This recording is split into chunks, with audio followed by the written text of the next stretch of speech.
Il prossimo 16 di dicembre ci sono 82.000 cittadini interessati alla fusione dei propri comuni, sono 26 in tutto nel Veneto, un appuntamento quindi importante. Perché se vincessero i sì, i vantaggi sarebbero innumerevoli, secondo quanto sostiene il sindacato dei pensionati. Con le fusioni infatti si avranno meno tasse, meno costi e più servizi. Sono 112 milioni gli euro che arrivano in Veneto a questi comuni laddove si dovesse avere un esito positivo e favorevole del voto di quei cittadini, che si aggiungono ai 5 milioni e mezzo che mette la Regione Veneto. Quindi abbiamo, come dire, un recupero di gettito importante di trasferimenti statali.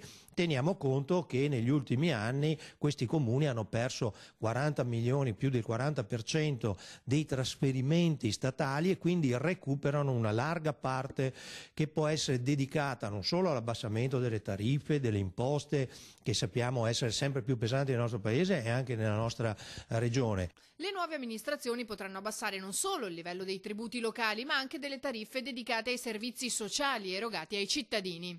Pensiamo solo, come dire, al risparmio dei costi istituzionali. Non avremo più 2 sindaci, ne avremo uno, non avremo più 2 consigli comunali, ne avremo uno, e così via. E questi sono costi che si abbattono immediatamente. E poi in prospettiva abbiamo quelli che noi chiamiamo un risparmio vero sull'erogazione dei servizi, perché quando si fa massa critica vuol dire che i costi fissi di quei servizi si abbassano e si spalmano su un numero maggiore di abitanti. Quindi in prospettiva, non da subito, ma in prospettiva ci saranno risparmi importanti. La CGIL si rivolge ai sindaci e soprattutto ai cittadini. L'appello va ai cittadini, ovviamente, che vanno a votare. Intanto andare a votare, perché al di là del fatto che non c'è il quorum, ma è giusto, come dire, che i cittadini siano in qualche maniera protagonisti del nuovo futuro dei propri municipi e dei propri comuni, delle proprie comunità.